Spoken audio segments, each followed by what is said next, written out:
ക്ഷേത്രോത്സവം, നാദവിസ്മയങ്ങളുടെയും വർണ്ണങ്ങളുടെയും പൂരം. ക്ഷേത്രമുറ്റത്ത് ഉയരുന്ന സ്വർണ്ണക്കൊടിമരം ലക്ഷ്യമാക്കി ഭക്തലക്ഷങ്ങൾ ഒഴുകിയെത്തുന്നതോടെ ഉത്സവത്തിന് തുടക്കമായി. ചെണ്ടയുടെയും ഇലത്താളത്തിന്റെയും ആസുരതാളം അന്തരീക്ഷത്തിൽ മുഴങ്ങുമ്പോൾ ആ താളത്തിനൊത്ത് ഹൃദയമിടിപ്പുകൾ ക്രമീകരിക്കപ്പെടുന്നു.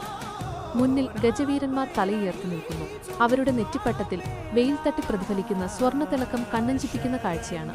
ഉയർന്നു താഴുന്ന ആലവട്ടങ്ങളും വെഞ്ചാമരങ്ങളും വർണ്ണക്കുടകളുടെ മാറ്റവും കുടമാറ്റം ആകാശത്തിന് താഴെ ഒരു ഇന്ദ്രജാലം തീർക്കുന്നു.